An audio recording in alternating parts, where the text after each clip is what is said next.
Hey guys, I'm Ted Rockwell with the Division of Continuing Education at Cu-Boulder, and I'm here today with a veteran who is using their GI Bill to get prerequisites to go into nursing school. So I'd like to introduce Tim Hawkins. How are you doing this morning? Excellent, thank you for having me. It's actually this afternoon. Yes, it is. So why don't you help me set the stage? Let's back up to high school. You end up deciding to go into the military. Let's talk a little bit about that.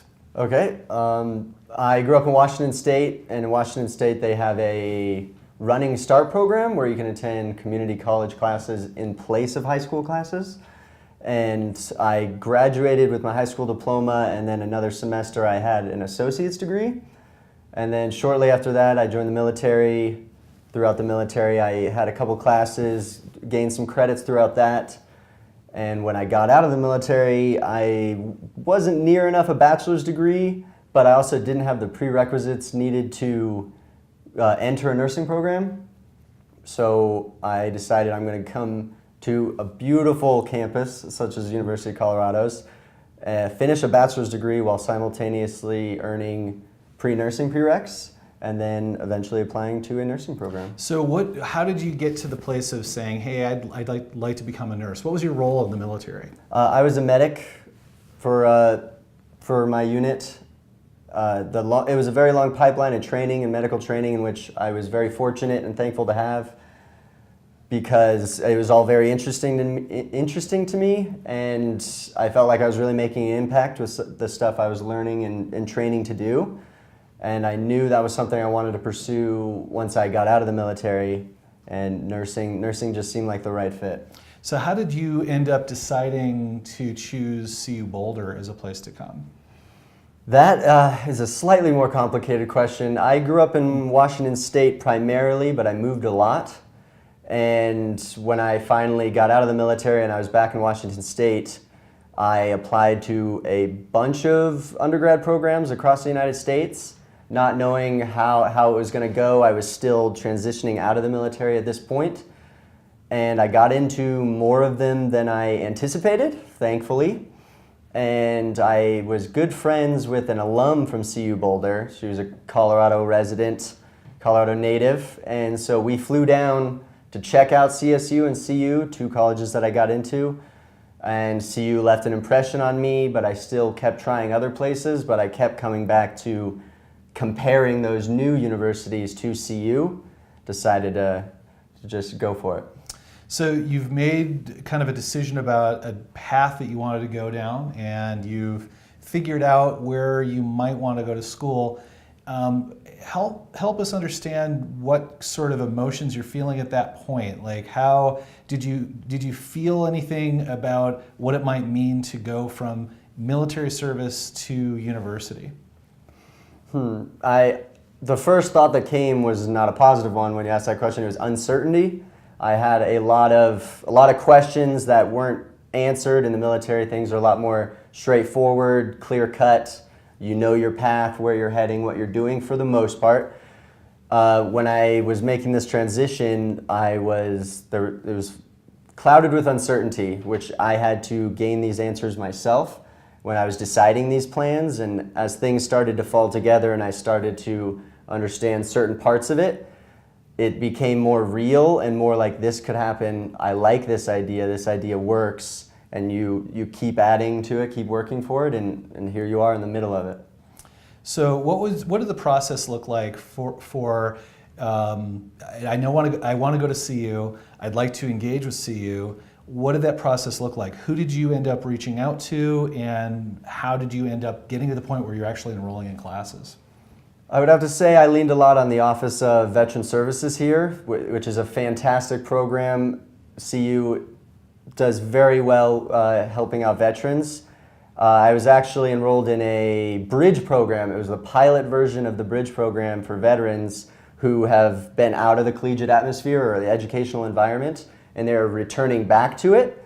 And it's 2 weeks before fall semester begins, your first fall semester, where you have a math professor come in and catch you back up on math and leading which way your degree is going to go, a writing professor who is also helping catch you back up to what's to be expected and familiarizing yourself with the campus, where you're going, what to do.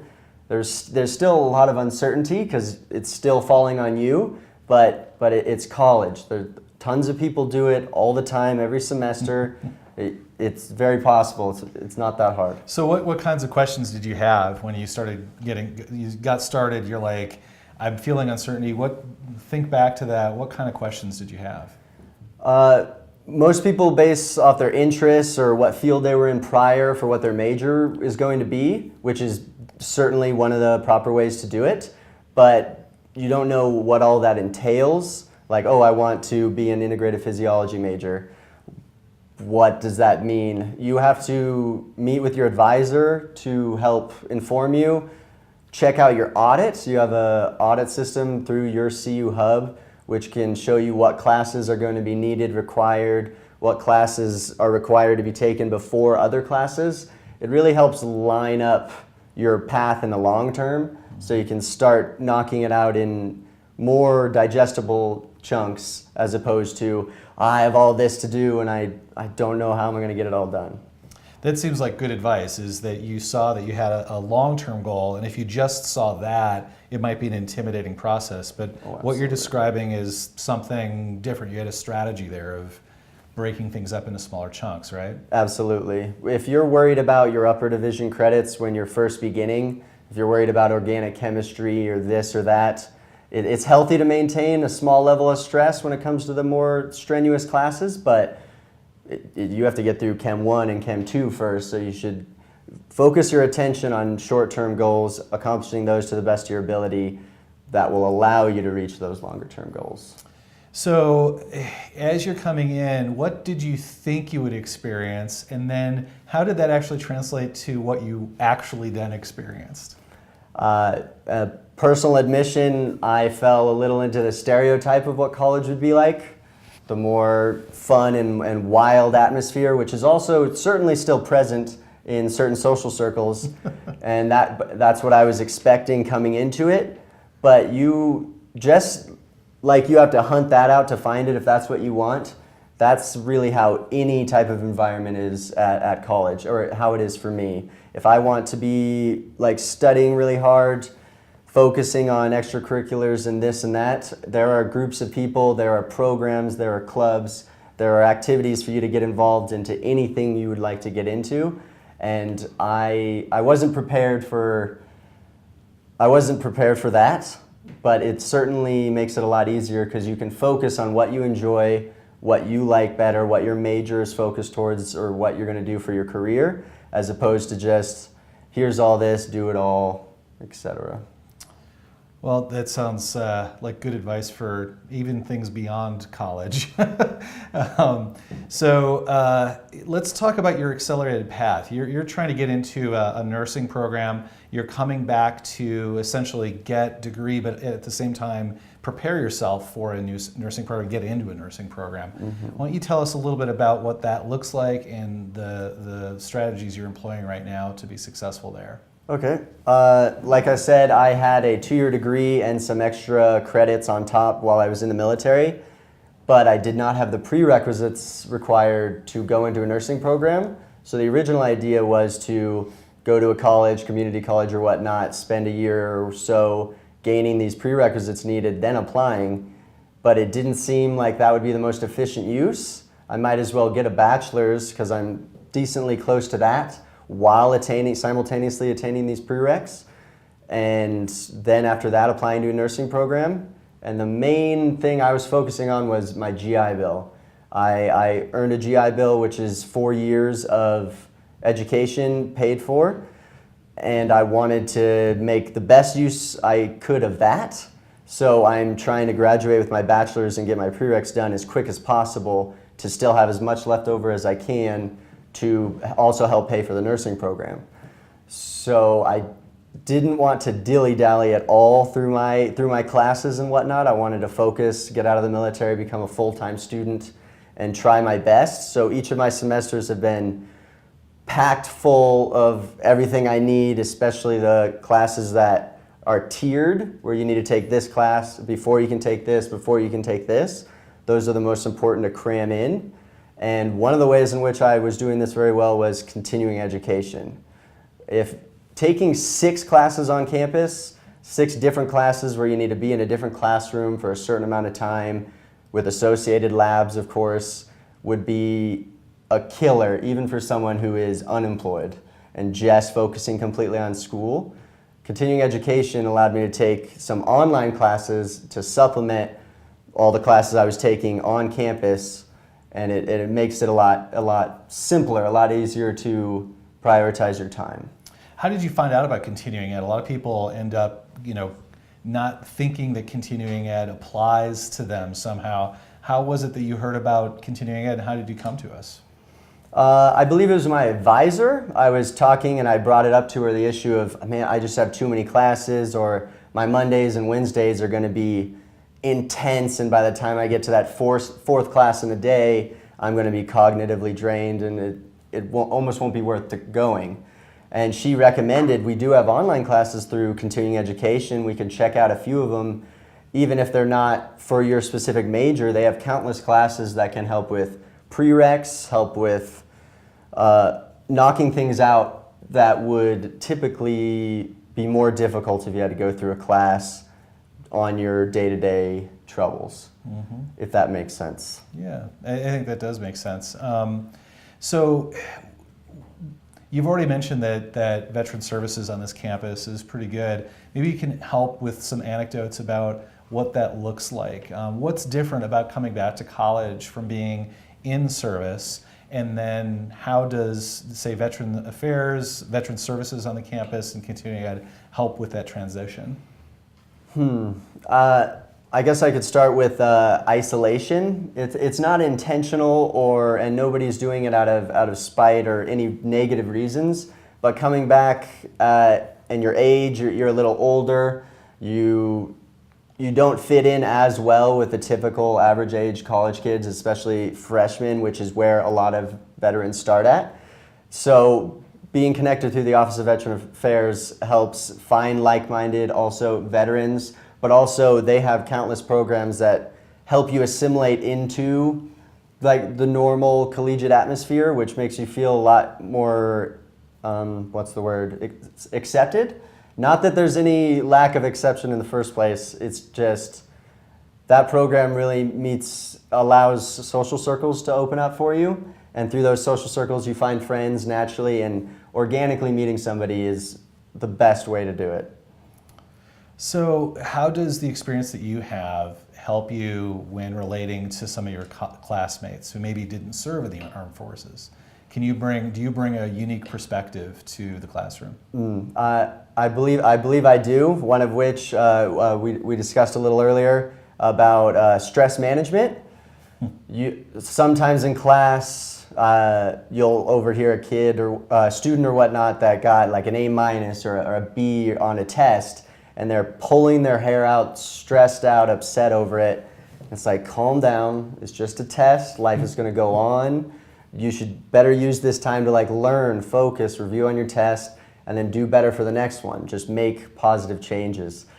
I think it's funny. I don't know if vibe is the right word for it, but I feel like I walk into a classroom with, yes, I'm here for an A or a B if it's a really hard class. I'm realistic, but I'm not about to say everything rests and depends on the fact that I get an A out of this or whatnot.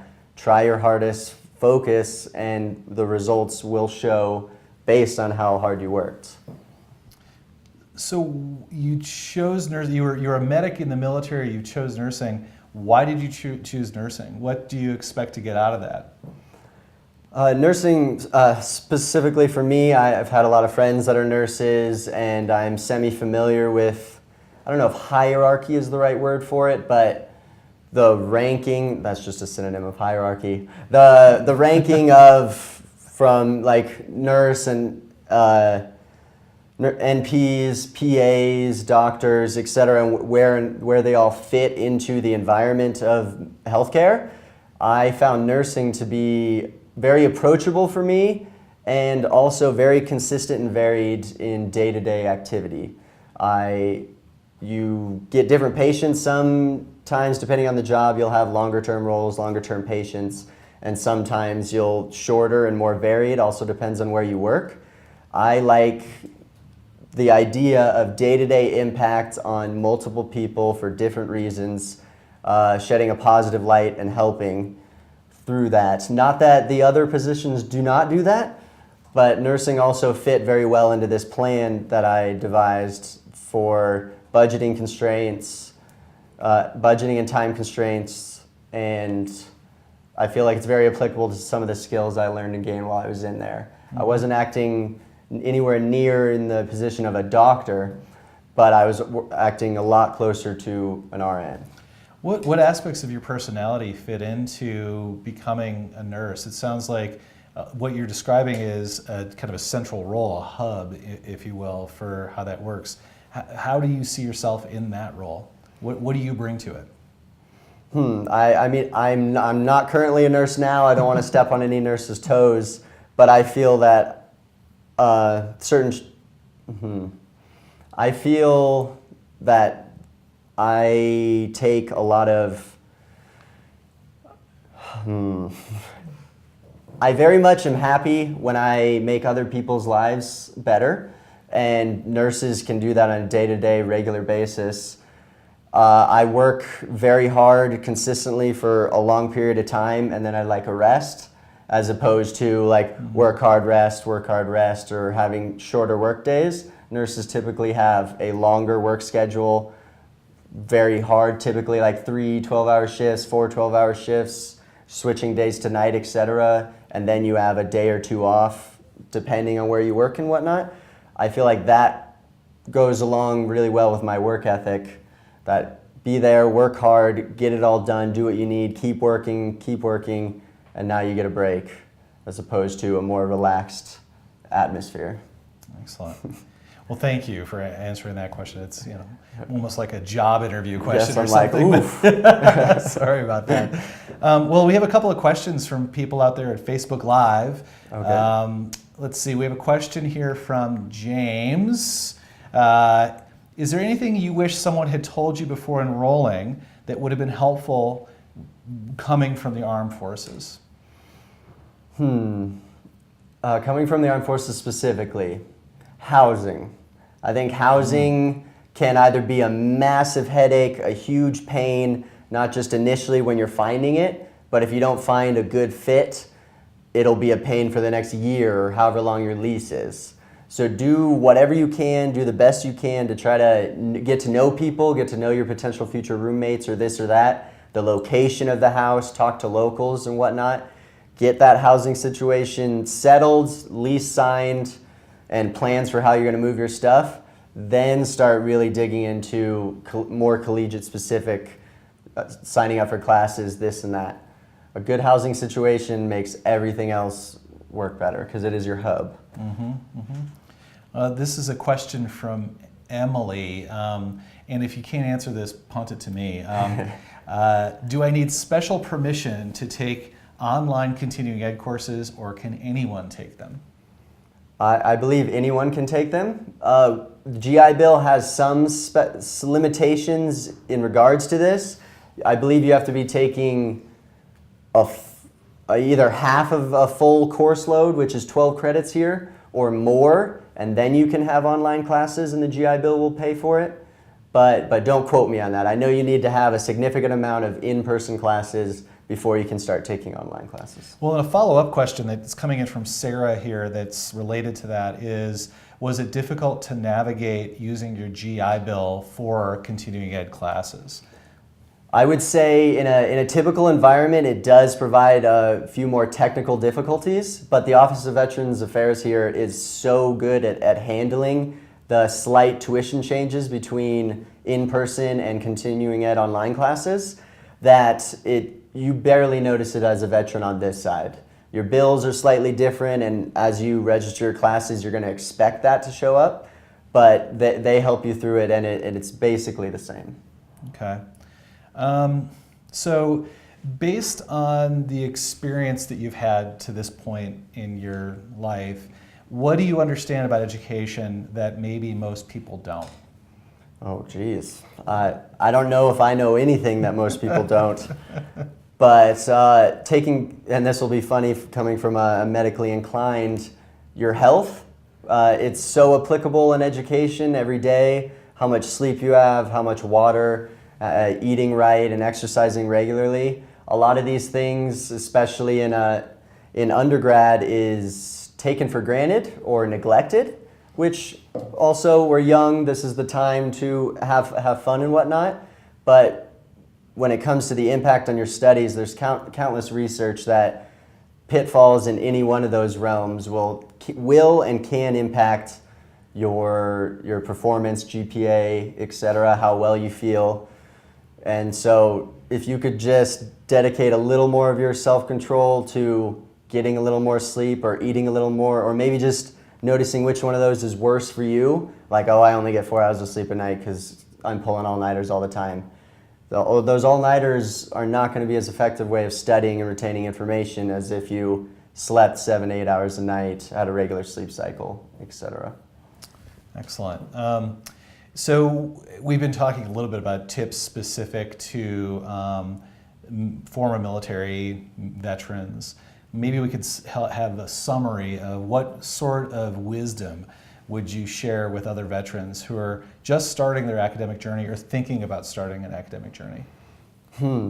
It's going to be fun to start with. Nobody's going to be yelling at you.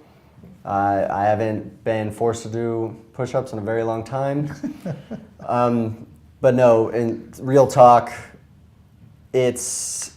everybody goes, oh, I'm leaving from the military, going to college, it's going to be super easy, this and that.